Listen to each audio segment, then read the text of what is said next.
Hello friends, welcome to my channel B से bio. तो आज के हमारा ये जो लेक्चर है बहुत इंपॉर्टेंट होने वाला है, क्योंकि इसमें हम करेंगे मेंडल के एक्सपेरिमेंट को। तो मेंडल का जो एक्सपेरिमेंट है उसको करने से पहले कुछ बातें जो मेंडल के बारे में हमें पता होनी चाहिए। मेंडल को फादर ऑफ जेनेटिक्स बोलते हैं, इसलिए बोलते हैं क्योंकि मेंडल वो पहले साइंटिस्ट थे जिन्होंने सक्सेसफुली हमें ये बताया था कि जो करैक्टर्स हैं वो एक जनरेशन से दूसरी जनरेशन में किस तरीके से ट्रांसफ़र होते हैं, है ना। और लेकिन देखो, मेंडल की बदकिस्मती ये थी कि जब उन्होंने अपने पेपर को पब्लिश किया था उस टाइम पे चारों तरफ डार्विन हो रखी थी, जिसकी वजह से किसी ने मेंडल के काम की ओर ध्यान नहीं दिया और मेंडल की डेथ भी हो गई। लेकिन उनके पेपर के पब्लिश होने से 23 साल बाद 3 साइंटिस्ट थे जिन्होंने मेंडल के काम को स्टडी किया और फिर से उसके काम को सभी लोगों के सामने लेके आए। और वो तीनों साइंटिस्ट इंपॉर्टेंट है। एक है टेशमार्क जो कि ऑस्ट्रिया से बिलोंग करते हैं, दूसरे हैं हुगो डी वेरिस जो कि हॉलैंड में रहते हैं, और जो तीसरे साइंटिस्ट हैं वो है कॉल कोरेंस।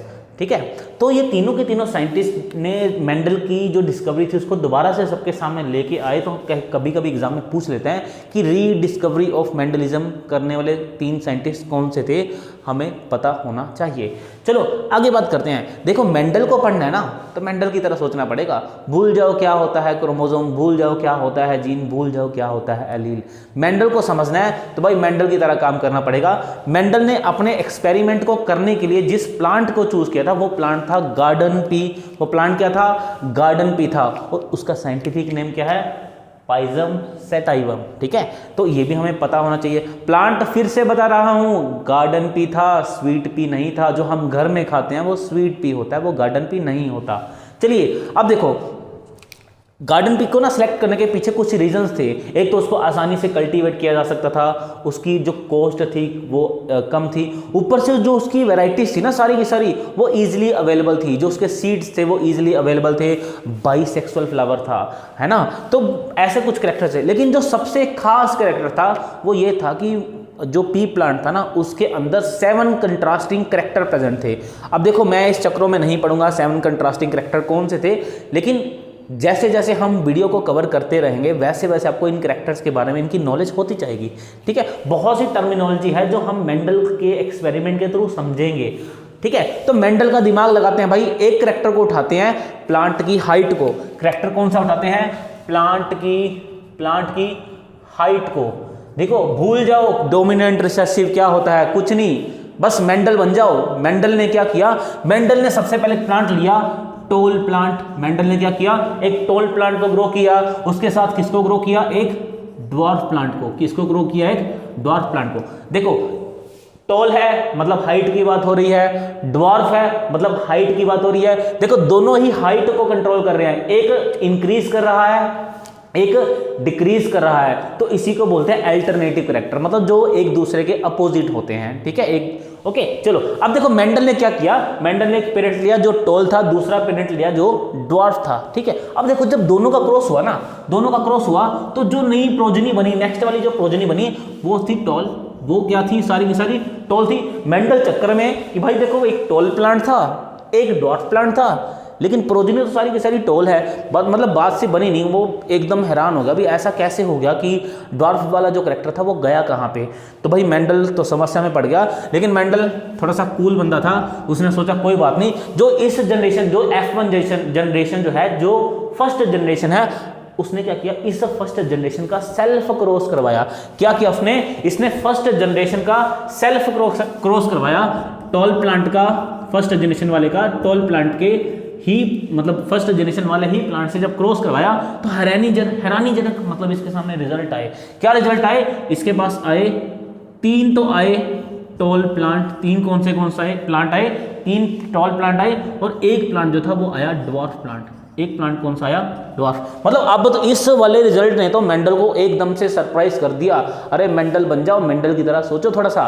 कैसे सरप्राइज कर दिया कि भाई मैंने तो क्रॉस करवाया था दोनों टॉल प्लांट को, लेकिन ये ड्वार्फ वाला प्लांट कहाँ से आ गया? उसकी समझ से बाहर। फिर उसने कहा भाई ऊपर तो मैंने दोनों के, एक टॉल प्लांट था एक ड्वार्फ प्लांट था, उनको क्रॉस करवाया था, ये ड्वार्फ वाला प्लांट क्यों नहीं आया? तो यहाँ पे मेंडल ने लगाया दिमाग थोड़ा सा, मतलब यहाँ पे दिमाग लगाया। उसको नहीं पता जीन क्या होता है, उसको नहीं पता क्रोमोसोम क्या होता है, और हमें भी नहीं पता, भूल जाओ, मेंडल की तरह सोचते हैं। मेंडल ने सोचा कि एक्चुअली में ये जो ड्वार्फ वाला कैरेक्टर था ना, ये यहाँ पे प्रेजेंट था, इसके पास भी प्रेजेंट था, इसके पास भी प्रेजेंट था, लेकिन ये अपने आप को एक्सप्रेस नहीं कर रहा था, है ना। ओके, क्या उसने क्या सोचा कि ये जो ड्वार्फ वाला कैरेक्टर था ये F1 जनरेशन के पास क्या था, प्रेजेंट था, लेकिन अपने आप को एक्सप्रेस नहीं कर पा रहा था। इसने क्या किया, इसने बोल दिया कि भाई ये कैरेक्टर देखो प्रेजेंट है, एक अब हम इसको यहां लिखते हैं। इसने क्या बोला, F1 जनरेशन में ये कैरेक्टर क्या था, प्रेजेंट था, लेकिन ये अपने आप को एक्सप्रेस नहीं कर पा रहा था। इसका मतलब कोई ना कोई और भी यहाँ पे फैक्टर प्रेजेंट है। देखो मेंडल ने जो वर्ड यूज किया था जीन्स के लिए, वो फैक्टर था। तो उसने बोला कि एक फैक्टर तो है जो किसको कंट्रोल कर रहा है, ड्वार्फनेस को कंट्रोल कर रहा है, वो यहाँ पे प्रेजेंट है लेकिन अपने आप को एक्सप्रेस नहीं कर पा रहा। इसका मतलब कोई और फैक्टर है जो इसको दबा रहा है, जो इसको एक्सप्रेस नहीं होने दे रहा।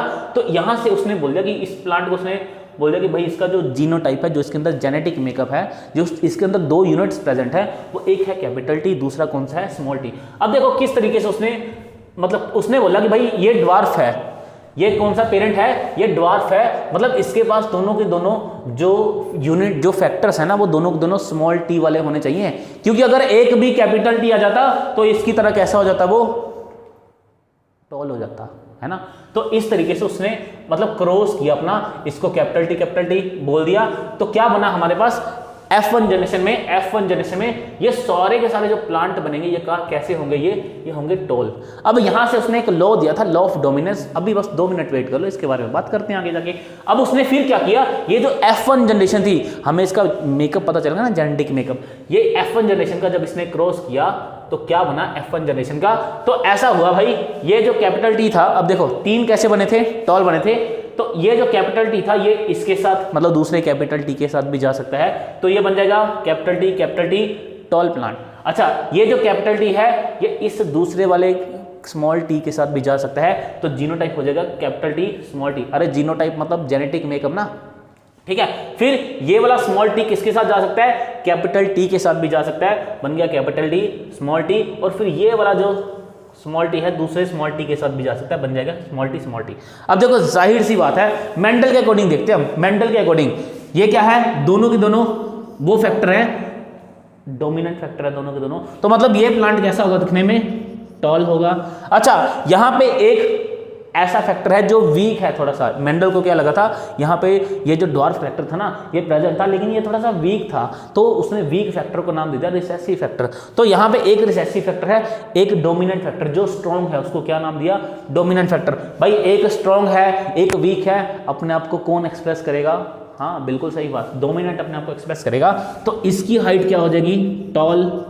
सेम इसकी हाइट क्या हो जाएगी, टॉल, है ना।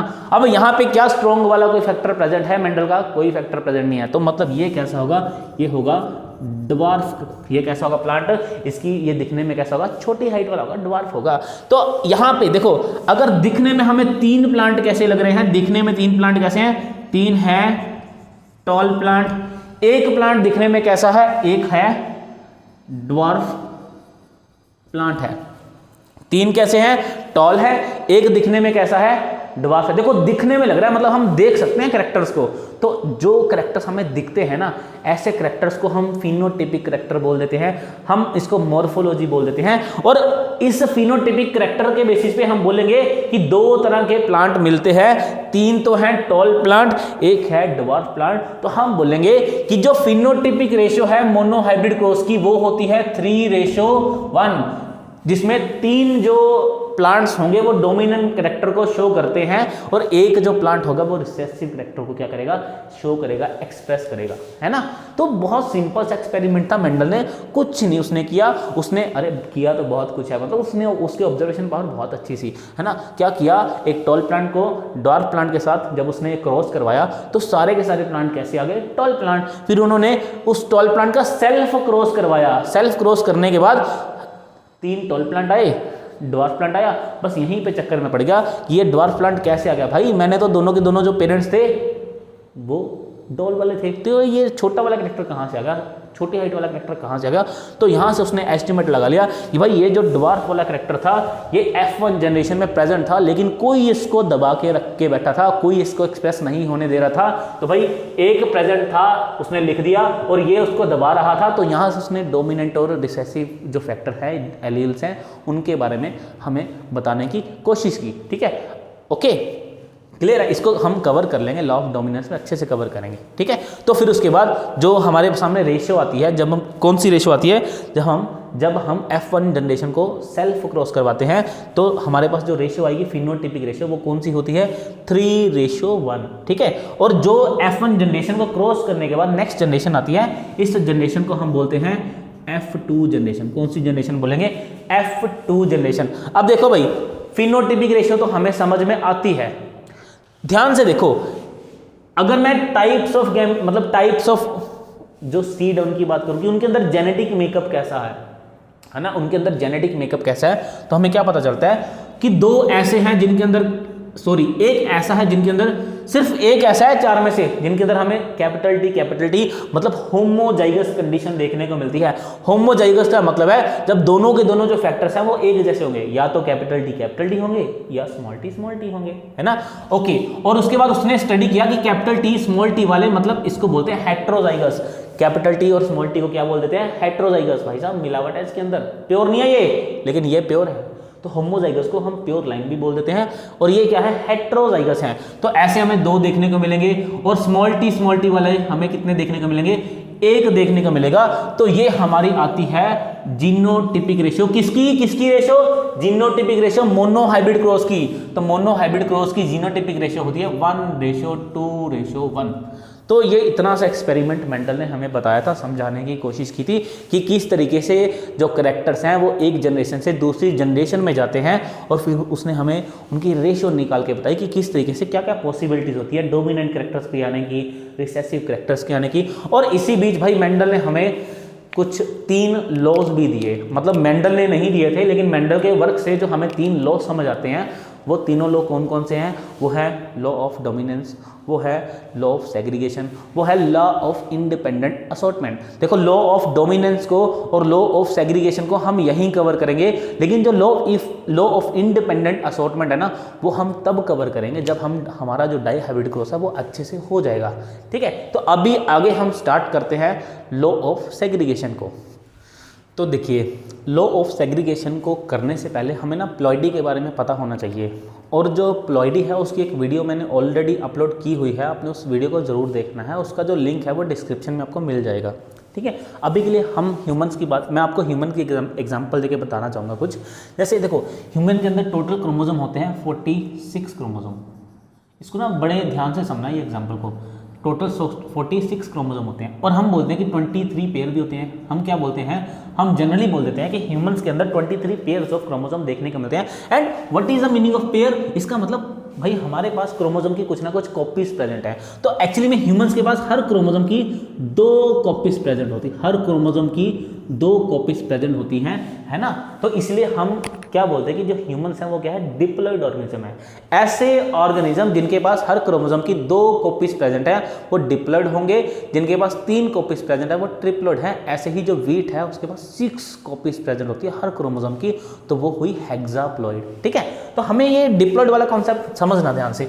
मान लो एक मेल है, ये एक मेल है, एक कोई फीमेल है, भाई इसके पास भी 46 क्रोमोसोम है ना, इसके पास भी 46 क्रोमोसोम है, और हमें पता है ये पेयर में है, मतलब ये एक क्रोमोसोम का पेयर है। मैं जस्ट ऐसे एग्जांपल के लिए पेयर बना दिया आपके सामने।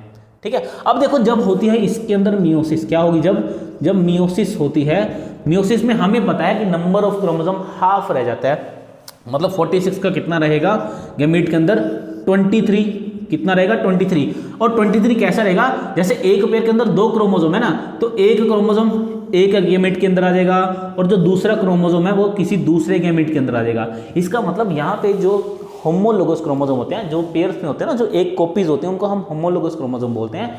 जो होमोलोगस क्रोमोसोम है, जब भी मियोसिस होती है वो एक दूसरे से क्या हो जाते हैं, सेपरेट हो जाते हैं। इसकी भी वीडियो जो है ऑलरेडी जो चैनल पे अपलोड की जा चुकी है मियोसिस की, आप वो भी देख सकते हो, है ना। तो होमोलोगस क्रोमोसोम एक दूसरे से क्या चले जाएंगे, सेपरेट हो जाते हैं, दूर हो जाते हैं। बस इस बात को ध्यान रखना। हम लॉ ऑफ सेग्रीगेशन को तो ऐसे मतलब चुटकियों में कर देंगे, बिल्कुल चुटकियों में। तो समझने की कोशिश करते हैं लॉ ऑफ सेग्रीगेशन, ठीक है, मेंडल का। अब देखो मैं F1 जनरेशन की एग्जांपल ले रहा हूं यहाँ पे एग्जांपल किसकी है, F1 जनरेशन की, जिसमें कैपिटल टी स्मॉल टी। अभी हमने देखा कि F1 जनरेशन में कैपिटल टी स्मॉल टी जो है वो ऑर्गेनिज्म आते हैं हमारे पास, ठीक है। ऐसे ही दूसरा होगा कैपिटल टी स्मॉल टी, ये मेल है, ये फीमेल है। आप जिसको चाहे मेल लिख सकते हो, जिसको चाहे फीमेल लिख सकते हो। अब देखो ना ध्यान से, ये जो कैपिटल टी एक्सप्रेस हम कर रहे हैं ना, ये एक क्रोमोसोम पे प्रेजेंट है, ये दूसरा जो कैपिटल टी है ये दूसरे क्रोमोसोम पे प्रेजेंट है, और दोनों के दोनों होमोलोगस क्रोमोसोम के ऊपर प्रेजेंट होते हैं, है ना। और जब भी गैमीट्स की फॉर्मेशन होती है, जब भी मियोसिस होती है, ये जो होमोलोगस क्रोमोसोम है एक दूसरे से क्या चले जाएंगे, दूर चले जाएंगे। इसका मतलब कैपिटल टी और स्मॉल टी जब भी गैमीट्स बनेंगे एक दूसरे से दूर पक्का ही जाएंगे।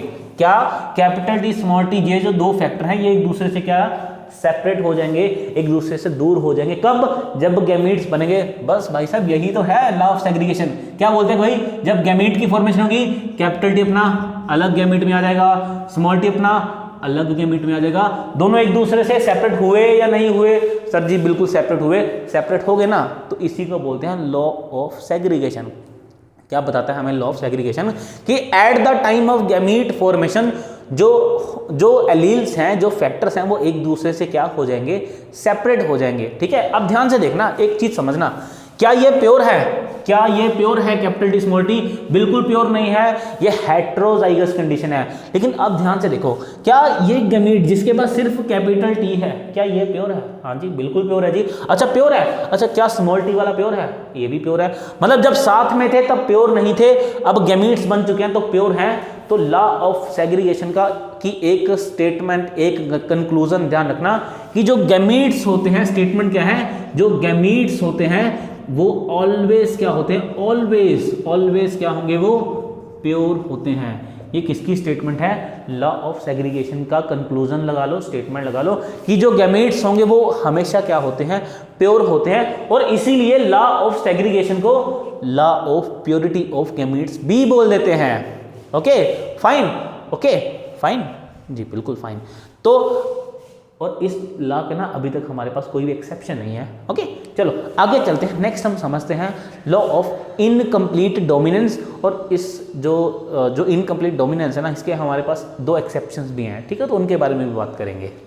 चलिए मेंडल के मोनोहाइब्रिड क्रॉस के जरिए समझते हैं कि लॉ ऑफ डोमिनेंस का मतलब क्या है। तो हम अभी क्या पढ़ने वाले हैं, लॉ ऑफ डोमिनेंस, ठीक है। तो देखो ध्यान से समझना, लॉ ऑफ डोमिनेंस को बहुत इंपॉर्टेंट है, इसके साथ दो और कॉन्सेप्ट जुड़े हुए हैं। तो लॉ ऑफ डोमिनेंस क्या बोलता है कि भाई जैसे मेंडल ने ऑब्जर्व किया था कि F1 जनरेशन में एक स्मॉल टी प्रेजेंट था, मतलब रिसेसिव फैक्टर प्रेजेंट था, और उसको किसी ने सुप्रेस किया हुआ था, और जिसने सुप्रेस किया हुआ था वो जो दूसरा फैक्टर था उसको उसने डोमिनेंट बोला। तो मेंडल ने क्या बोला था कि जब भी हम प्योर लाइन को, मतलब जब भी हम प्योर पेरेंट्स को, किसी भी करेक्टर के हो सकते हैं वो, अगर हम प्योर पेरेंट्स को क्रॉस करवाते हैं तो F1 जनरेशन में जो करेक्टर हमें देखने को मिलेगा वो हमेशा डोमिनेंट करेक्टर देखने को मिलेगा। जैसे कैपिटल टी स्मॉल टी है ना, तो अगर आप पूछो इसका फिनोटाइप कैसा, आप सभी बोलोगे सर ये तो है टॉल, है ना। और टोलनेस जो टोलनेस करेक्टर है वो कैपिटल टी का है या स्मॉल टी का है, आप बोलोगे सर कैपिटल टी का है। तो बिल्कुल, तो लॉ ऑफ डोमिनेंस क्या बोलता है कि जो F1 जनरेशन होती ना, अगर आप प्योर पेरेंट का क्रॉस करवा रहे हो तो F1 जनरेशन में जो करेक्टर एक्सप्रेस होगा वो हमेशा क्या होगा, डोमिनेंट करेक्टर होगा। क्या होगा, डोमिनेंट करेक्टर। या फिर आपको इसको एक दूसरे तरीके से भी एक्सप्लेन किया जाता है कि लॉ ऑफ डोमिनेंस ये भी बोलता है कि जो डोमिनेंट एलील है, कौन सा, जो डोमिनेंट एलील है, ये अपने आप को दोनों कंडीशन में एक्सप्रेस करता है। मतलब ये होमोजाइगस कंडीशन में भी अपने आप को एक्सप्रेस करेगा, हेट्रोजाइगस कंडीशन में भी अपने आप को एक्सप्रेस करेगा, है ना। कैपिटल टी देखोगे ये भी टॉल है, कैपिटल टी स्मॉल टी देखोगे ये भी टॉल है। Homozygous condition, heterozygous condition. लेकिन जो रिसेसिव करेक्टर है वो सिर्फ और सिर्फ अपने आप को होमोजाइगस कंडीशन में ही एक्सप्रेस कर सकता है। जैसे रिसेसिव करेक्टर, ये क्या है दिखने में, हम बोलेंगे जी ये तो ड्वार्फ है। कैसे पता चला, दोनों के दोनों रिसेसिव फैक्टर हैं, और ये क्या है सर, टोल है। क्यों भाई, यहाँ पे तो कैपिटल टी भी प्रेजेंट है ना, सॉरी स्मॉल टी भी प्रेजेंट है ना, तो स्मॉल टी प्रेजेंट है तो ड्वार्फ क्यों नहीं है? क्योंकि भाई हेट्रोजाइगस कंडीशन है, और हेट्रोजाइगस कंडीशन में अपने आप को कौन एक्सप्रेस करेगा? डोमिनेंट एलील करेगा। तो ये भी बताता है लॉ ऑफ डोमिनेंस कि मतलब होमोजाइगस कंडीशन, हेट्रोजाइगस कंडीशन, दोनों में जो अपने आप को एक्सप्रेस कर पाए वो है डोमिनेंट एलील। जो सिर्फ और सिर्फ होमोजाइगस कंडीशन में अपने आप को एक्सप्रेस कर पाए वो कौन सा एलील है? वो है रिसेसिव एलील है, रिसेसिव फैक्टर है। तो क्लियर हुआ? एक बार इस स्टेटमेंट को देख लो कि अगर हम प्योर पेरेंट को क्या करवाते हैं? क्रॉस करवाते हैं, जो F1 जनरेशन में करैक्टर आएगा वो कौन सा करैक्टर आएगा? हमेशा डोमिनेंट करैक्टर आएगा। अब ये जो मेंडल का लॉ था, लॉ ऑफ डोमिनेंस, इसके हमारे पास कुछ एक्सेप्शंस भी देखने को मिलते हैं। जैसे आओ समझते हैं, एक प्लांट है जिसको 4 o'clock प्लांट बोलते हैं, है ना। इसका जो साइंटिफिक नेम है दैट इज मिरापिलिस जैलपा। ओके, तो ये जो 4 o'clock प्लांट है इसका हम एक करैक्टर लेते हैं फ्लावर के कलर का।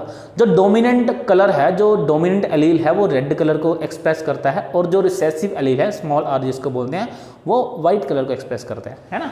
तो हम मेंडल के अकॉर्डिंग हमने एक प्योर प्लांट लिया जो रेड कलर का है, एक प्योर प्लांट लिया जो व्हाइट कलर का फ्लावर प्रोड्यूस करता है। दोनों को जब क्रॉस करवाया तो देखो मेंडल का लॉ क्या बोलता है, लॉ ऑफ डोमिनेंस, कि जो डोमिनेंट करैक्टर है F1 जनरेशन में वो एक्सप्रेस होगा। तो F1 जनरेशन ये रही, और डोमिनेंट करैक्टर कौन सा है इसका? रेड है। डोमिनेंट करैक्टर क्या है? रेड है। लेकिन भाई साहब इसका जो कलर निकला वो क्या निकला? पिंक कलर निकला। कलर क्या निकला फ्लावर का? पिंक। भाई इसका कलर तो रेड होना चाहिए था ना, पिंक कैसे होगा? तो यहाँ पे एक नई बात पता चलती है। नई बात ये पता चलती है कि कभी कभी जो एलील होता है ना उसके अंदर कुछ ऐसी म्यूटेशन आ जाती है जिसके कारण वो जो मतलब अपना फंक्शन तो परफॉर्म करता है लेकिन उसको 100% फंक्शन को परफॉर्म कर नहीं पाता। मतलब ये जो रेड कलर आ रहा था ये किसी ना किसी एंजाइम की वजह से आ रहा था, जो कौन बना रहा था? ये वाला फैक्टर बना रहा था। अब क्या हुआ कि ये जो फैक्टर था ना कैपिटल आर वाला, ये 100% एंजाइम को नहीं बना पाता, ठीक है, इसकी एफिशिएंसी कुछ कम हो जाती है। तो डोमिनेंट तो ये अभी भी है लेकिन 100% रेड कलर नहीं बना सका, और स्मॉल आर वाला तो व्हाइट एंजाइम बनाएगा, है ना, व्हाइट कलर का एंजाइम बनाएगा। तो हल्का सा व्हाइट और हल्का सा जब मतलब जो रेड जब आपस में मिक्स हो जाता है तो कैसा शेड आता है? पिंक शेड आता है। तो डोमिनेंट करैक्टर तो देखो यहाँ पे प्रेजेंट है अभी भी, लेकिन क्या वो कंप्लीटली डोमिनेंट है? नहीं सर, वो कंप्लीट तरीके से एंजाइम को प्रोड्यूस नहीं कर रहा, थोड़ा बहुत एंजाइम प्रोड्यूस कर रहा है। तो इसको हम बोलते हैं कि ये क्या एक्सप्रेस कर रहा है? ये एक्सप्रेस कर रहा है इनकम्प्लीट डोमिनेंस को। मतलब जो डोमिनेंट एलील था वो 100% एंजाइम ना प्रोड्यूस करके कुछ कम अमाउंट में एंजाइम प्रोड्यूस कर रहा है। डोमिनेंट अभी भी है लेकिन कंप्लीटली नहीं है। तो इस फिनोमेना को हम क्या बोल देते हैं? इनकम्प्लीट डोमिनेंस, जो हमें किसके अंदर देखने को मिलता है? जो देखने को मिलता है 4 o'clock प्लांट के अंदर। अब देखो हम क्या करते हैं, हम इसी प्लांट का एक बार सेल्फ क्रॉस करवाते हैं, है ना। जब सेल्फ क्रॉस करवाएंगे तो भाई साहब एक तरफ है कैपिटल आर स्मॉल आर, दूसरी तरफ है कैपिटल आर स्मॉल आर, तो दो तरह के गैमेट बनेंगे, कैपिटल आर बनेगा स्मॉल आर बनेगा, दो तरह के गैमेट बनेंगे, कैपिटल आर बनेगा स्मॉल आर बनेगा, कैपिटल आर के साथ कैपिटल आर जाएगा, कैपिटल आर के साथ स्मॉल आर भी जा सकता है, स्मॉल आर के साथ कैपिटल आर जा सकता है, स्मॉल आर के साथ स्मॉल आर जा सकता है। तो capital R capital R capital R small R capital R small R small R small R. तो अगर आप इसको देखोगे ना, दोनों के दोनों क्या है एलील? दोनों के दोनों एलील कैपिटल है ना, कैपिटल आर है। तो इसका कलर हमें देखने को मिलेगा रेड। अच्छा, ये दोनों एक एक इसके अंदर कैपिटल डोमिनेंट एलील प्रेजेंट है, एक एक रिसेसिव प्रेजेंट है, तो इनकम्प्लीट डोमिनेंस है क्योंकि। तो इसका कलर हमें देखने को मिलेगा पिंक और इसका कलर देखने को मिलेगा व्हाइट। तो अगर आप यहाँ पे रेशियो देखोगे ना तो आपको फिनोटिपिक रेशियो देखोगे। अगर मैं बोलूँ कि इसको फिनोटिपिक इसकी रेशियो निकाल दो तो भाई साहब ये है एक रेड, दो पिंक, एक वाइट। मतलब यहाँ पे जो फिनोटिपिक रेशियो है वो जीनोटिपिक रेशियो के बराबर आती है। तो एग्जाम का क्वेश्चन है कि भाई ऐसा कौन सा क्रॉस है जहाँ पे जीनोटिपिक रेशियो और फिनोटिपिक रेशियो 1:2:1 है। तो इनकम्प्लीट डोमिनेंस जो है वहाँ पे हमें फिनोटिपिक रेशियो और जीनोटिपिक रेशियो एक जैसी देखने को मिलती है। ठीक है, चेक कर लो, अगर आप इसकी जीनोटिपिक रेशियो निकालोगे वो भी 1:1 ही आएगी। ठीक है, तो ये एक्सेप्शन है किसकी? ये एक्सेप्शन है लॉ ऑफ डोमिनेंस की। ठीक है, एक और एक्सेप्शन है लॉ ऑफ डोमिनेंस की, हमारे ब्लड ग्रुप, है ना। तो चलिए ब्लड ग्रुप के बारे में थोड़ी सी इंफॉर्मेशन समझते हैं कि ब्लड ग्रुप क्या होते हैं, कैसे होते हैं। तो यार अगर हम ब्लड ग्रुप की बात करते हैं ना तो हमारे पास जो ब्लड ग्रुप के एलील होते हैं वो 3 तरह के होते हैं। मतलब यहाँ पे जो जीन की 3 फॉर्म्स होती हैं, है ना। एक तो होती है ए वाली फॉर्म, एक होती है बी वाली फॉर्म, एक होती ओ वाली फॉर्म। ठीक है, अब देखो ये दोनों के दोनों ही डोमिनेंट है, ये दोनों के दोनों क्या है, डोमिनेंट है। याद रखना इनको, ये दोनों के दोनों क्या है, डोमिनेंट है ना। और जो नीचे वाला है ये क्या है, ये है रिसेसिव है। जो ओ वाली फॉर्म है वो रिसेसिव है, जो ए और बी वाली फॉर्म है दोनों की दोनों फॉर्म्स क्या है, डोमिनेंट फॉर्म है। ठीक है, अब देखो एक बार इसको ध्यान से समझना।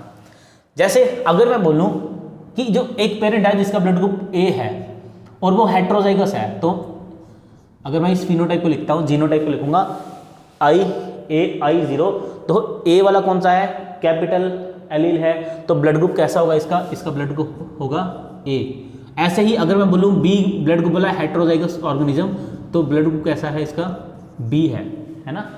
ओके, क्लियर है। अगर हम बात करें कि एक पेरेंट है, एक पेरेंट है, ठीक है, एक मेल है जिसका ब्लड ग्रुप है ए और वो हेट्रोजाइगस है, तो फिनोटाइप उसका हो गया, जीनोटाइप हो गया कैपिटल ए, है ना, ये फिनोटाइप उसका जीनोटाइप हो गया।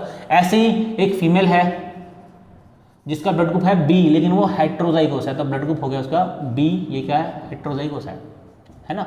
अगर ये मीटिंग करते हैं तो हमको बताना है कि किस तरह की प्रोजनी, मतलब प्रोजनी के अंदर कैसा ब्लड ग्रुप होगा, तो बताते हैं, देख लेते हैं।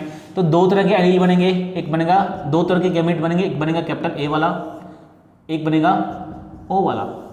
दो तरह के गैमेट यहाँ भी बनेंगे, एक बनेगा बी वाला, एक बनेगा ओ वाला। देखो डिटेल में बिल्कुल नहीं करा रहा, मतलब बेसिक सभी को मैं मान के चल रहा हूँ कि आते हैं। अब देखो ये वाला गैमेट इसके साथ फ्यूज कर सकता है, बन जाएगा कैपिटल ए, ये मतलब यहाँ पे आई बी। ये वाला इसके साथ फ्यूज कर सकता है IA ये इसके साथ फ्यूज कर सकता है IB।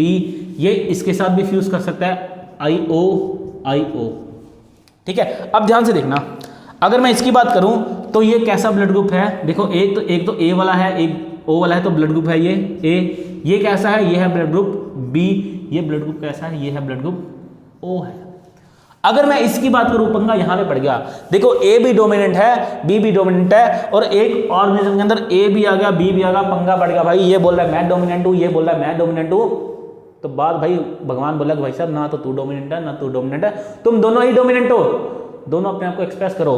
तो ये ब्लड ग्रुप बन जाता है हमारा AB। ये ब्लड ग्रुप कैसा बन जाएगा, AB। ठीक है, याद रखना ये तीनों के तीनों मतलब जो है वो लॉ ऑफ डोमिनेंस की एक्सेप्शन नहीं है। देखो यहाँ पे दो एलील एक साथ अपने इफेक्ट को, डोमिनेंसी को शो कर रहे हैं, इसलिए इस फिनोमिना को बोल देते हैं कोडोमिनेंस। फिनोमिना को क्या बोलते हैं, कोडोमिनेंस। ठीक है, और ये भी एक अपवाद है, एक एक्सेप्शन है लॉ ऑफ डोमिनेंस की, जो मेंडल के द्वारा बताए गए थे, है ना। तो इसमें से सिर्फ और सिर्फ ब्लड ग्रुप ए भी है जो किसको शो करता है, कोडोमिनेंसी को शो करता है। किसको शो करेगा, कोडोमिनेंसी को। यही पूछा जाता है, इन तीनों के बारे में इतना नहीं पूछते, यही पूछेंगे कौन सा कोडोमिनेंसी को शो करता है, तो शो करेगा AB ब्लड ग्रुप जो है वो कोडोमिनेंसी को शो करता है। ठीक है, तो इसके जो मोनो हाइब्रिड क्रॉस है, इसमें यही सारी की सारी चीज़ें हैं जो काम की हैं। और ये जो दो रेशो है ना, ये इतनी क्यों इंपॉर्टेंट रेशो है, इवोल्यूशन में भी इनका काम हैगा, हड्डी-वेनबर्ग रूल में, है ना। और इस रेशो से बिना डाई हाइब्रिड क्रॉस किए हम कैसे डाई हाइब्रिड क्रॉस की रेशो निकाल सकते हैं, कैसे ट्राई हाइब्रिड क्रॉस की रेशो निकाल सकते हैं, कैसे टेट्रा हाइब्रिड क्रॉस की रेशो निकाल सकते हैं, बहुत इंपॉर्टेंट है भाई। अगले लेक्चर्स में कवर करेंगे भाई किस तरीके से कर सकते हैं। तब तक चैनल के साथ जुड़े रहिए, और जो मेंडल का मोनो हाइब्रिड क्रॉस है इससे रिलेटेड कुछ जो क्वेश्चंस हैं वो उसको मैं टेलीग्राम ग्रुप पे अपलोड करूंगा, आपने उन क्वेश्चंस को सॉल्व भी करना है। ठीक है, तो मिलते हैं नेक्स्ट वीडियो में। Good bye, take care.